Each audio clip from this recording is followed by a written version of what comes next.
Hi everyone, Meta Anime here. Hope you are doing well. Today I am going to tell the story of a film called Children Who Chase Lost Voices.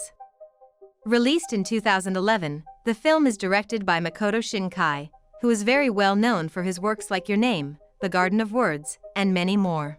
Before we go, this video contains spoilers. So please take this warning for those that haven't watched this movie yet. Without further ado, here's the recap of Children Who Chase Lost Voices. Asuna is a little girl who lives in a small village.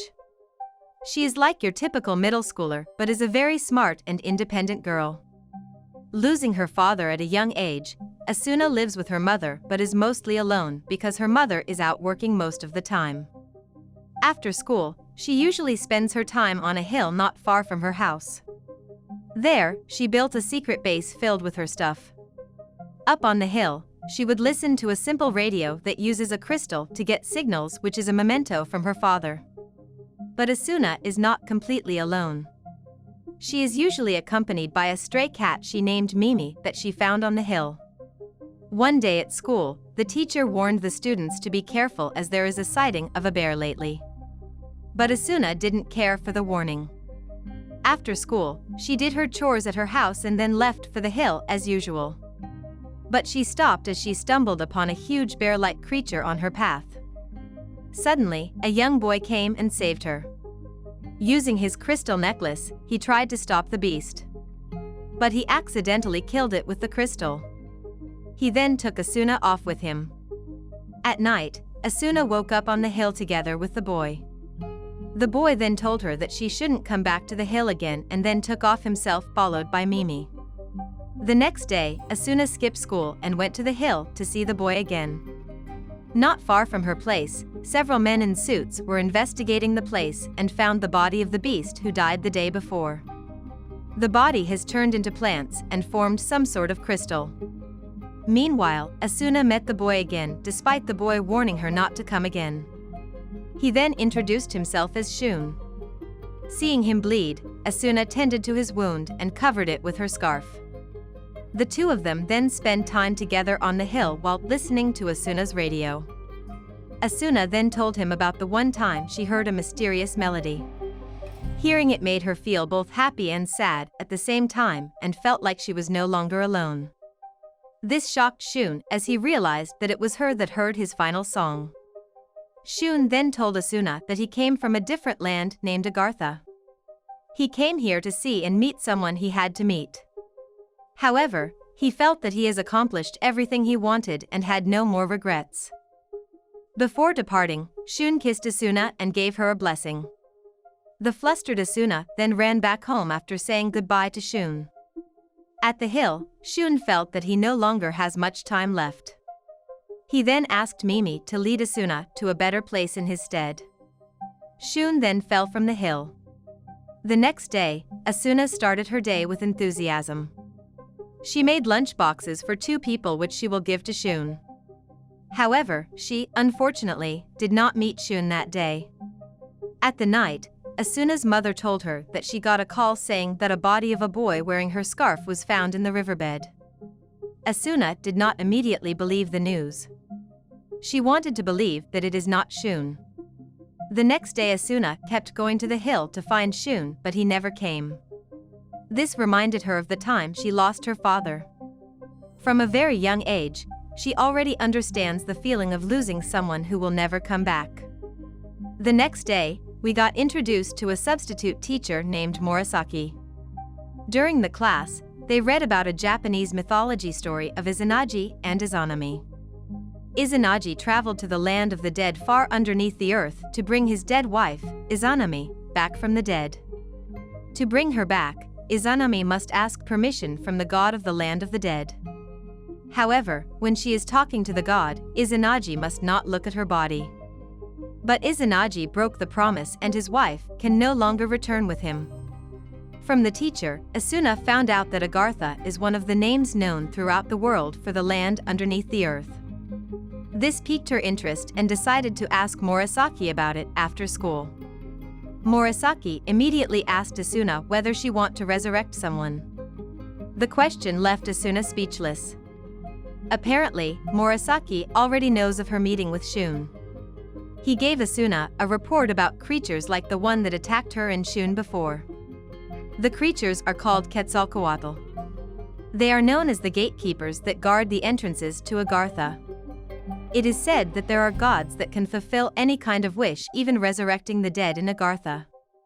But when Asuna asked whether Agartha is real or not, Murasaki couldn't answer her and he is still researching it. On the way home, she found Mimi and ran after it. Mimi took her to the hill. There, she met with Shun again.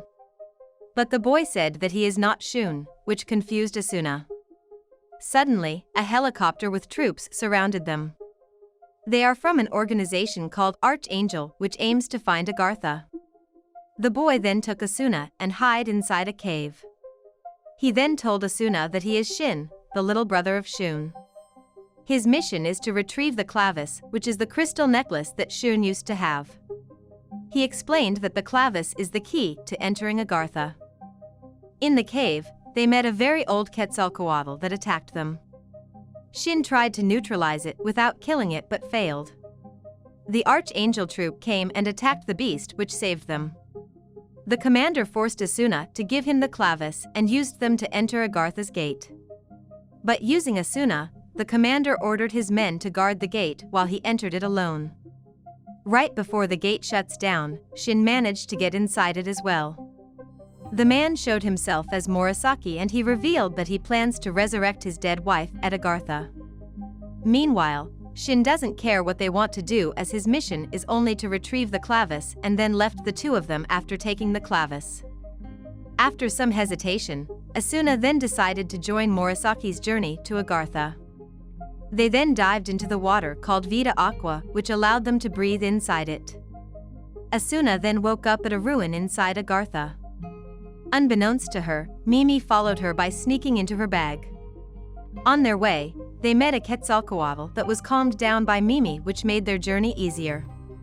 They finally went out of the ruin and were met with a vast land with a blue sky. There, they saw a Shakuna Vimana, the ark on which rides God himself according to the literature. At the same time, Asuna's radio crystal shone brightly. They then realized that it is a fragment of clavis. The two of them then continued their journey, which made their bond stronger over time. Meanwhile, Shin was reprimanded for making a grave error of letting Asuna and Murasaki into Agartha. They were afraid that by letting them in, the events of the past where people from the surface came and slaughtered the people of Agartha will occur again.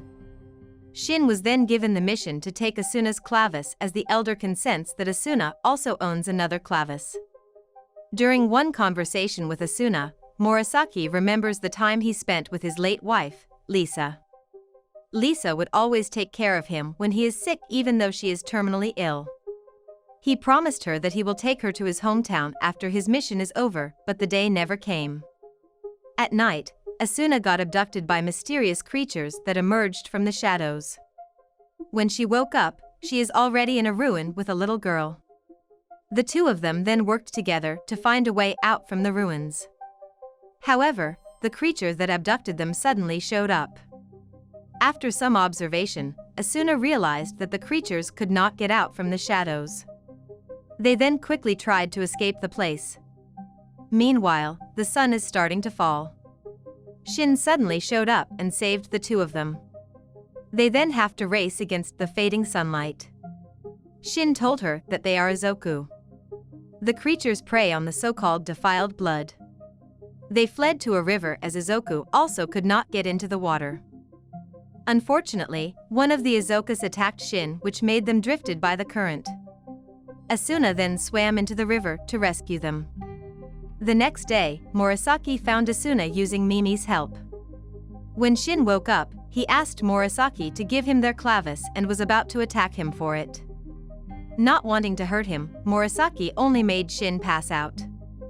They then continued their journey and Asuna brought Shin along with them. After a while, they found a village with living people in it called Amorat. However, their arrival scared the people as they know that Murasaki and Asuna came from the surface.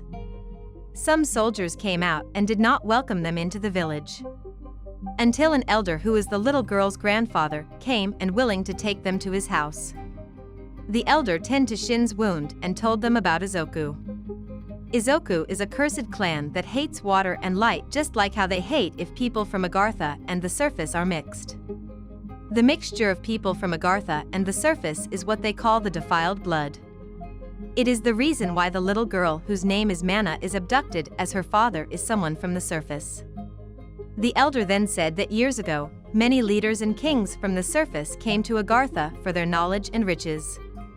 But they brought devastation to every village they visited. They then decided to close the gate of Agartha using the Clavis crystal. Murasaki then told his purpose for coming to Agartha. The elder warned him not to do it, but Murasaki was still determined to do it anyway. The next day, they then continued their journey. But this time, Mimi refused to come along and decided to stay. The elder said that Mimi has accomplished its task. Murasaki and Asuna then continued their journey on a boat. On their way, Asuna remembered Izanagi's story. It is said that when Izanagi looked at his wife, he saw a frightful and rotten visage of his wife. This made Asuna doubtful of whether it is right to resurrect other people, but Murasaki still didn't care.